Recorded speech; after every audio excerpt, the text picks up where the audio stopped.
सम्पूर्णमा नमस्ते। यही मिति 2081 साल चैत्र 16 गते दिउँसो 1 बजेदेखि सञ्चालन हुने माध्यमिक तहको परीक्षा केन्द्र सम्बन्धी सूचना रहेको छ।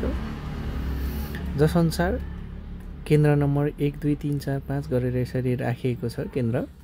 त्यसै परीक्षा केन्द्रको नाम भनेर यसरी स्कुलको नामहरू राखिएको छ। त्यस्तै विषय अन्तर्गत यो रहेको छ नेपाली विषयको। त्यस्तै रोल नम्बर यतिदेखि यतिसम्म भनेर यहाँ राखिएको छ। परीक्षार्थी सङ्ख्या भयो, जम्मा केन्द्र भनेर यसरी राखिएको छ। हजुरहरूले आफ्नो रोल नम्बर एकिन गरी, आफ्नो केन्द्र एकिन गरी परीक्षामा समावेश हुनुहोला भन्न आग्रह गरे।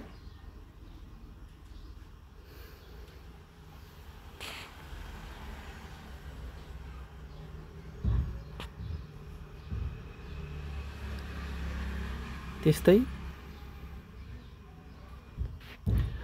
परीक्षा सञ्चालन हुने जिल्ला मोरङ अन्तर्गत निम्न चाहिँ केन्द्रहरू राखी अङ्ग्रेजी विषय, त्यस्तै गणित विषय, त्यस्तै विज्ञान विषय, त्यस्तै सामाजिक शिक्षण विषयको यसरी परीक्षा केन्द्रहरू राखेर परीक्षा सञ्चालन गर्दैछ लोकसेवा आयोगले।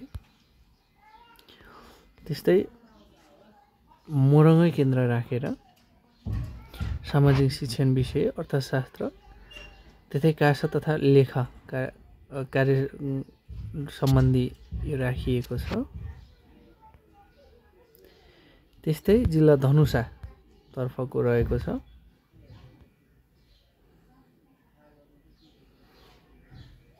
परीक्षा केन्द्र विषय नेपाली, रोल नम्बर यो भइहाल्यो। तपाईँहरूको आफ्नो रोल नम्बर एकिन गरेर जानुहोला।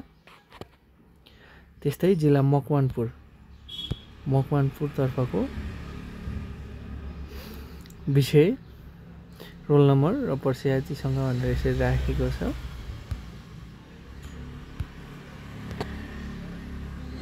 त्यस्तै जिल्ला मकवानपुर तर्फकै रहेको छ यो पनि।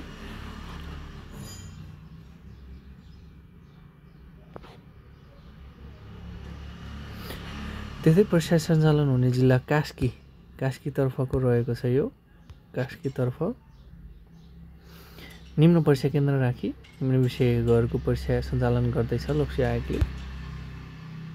हजुरहरूले आफ्नो रोल नम्बर एकिन गरेर परीक्षा केन्द्र एकिन गरेर परीक्षा दिन जानुहोला। त्यस्तै कास्की तर्फै रहेको छ यो पनि। परीक्षा केन्द्र निम्न विषय रोल नम्बर गरेर यसरी विभाजन गरेको छ। त्यस्तै परीक्षा सञ्चालन हुने कार्यालय दाङ भनेर राखेको छ यो। दाङतर्फबाट सञ्चालन हुने परीक्षा केन्द्र माध्यमिक विद्यालय रजेना गुराई नगरपालिका 18 दाङ भनेर यसरी यो परीक्षा केन्द्र विषय रोल नम्बर परीक्षार्थी सङ्ख्या भनेर यसरी राखेको छ। त्यसै परीक्षा सञ्चालन हुने जिल्ला दाङकै रहेको छ यो।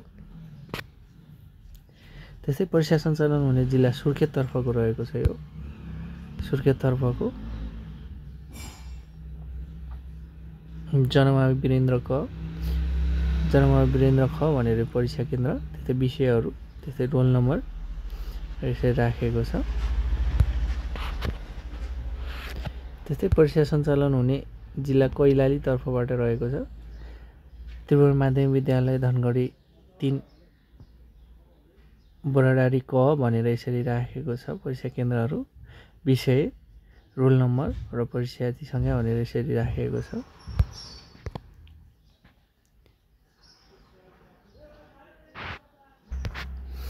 सम्पूर्ण परीक्षार्थीहरूमा परीक्षा दिँदा जाँदा आफ्नो आइडेन्टिटी कार्ड त्यस्तै परीक्षा केन्द्र एकिन गरेर समयमै परीक्षा दिन जानुहोला। साथै सफलताको लागि अग्रिम शुभकामना व्यक्त गर्दछु।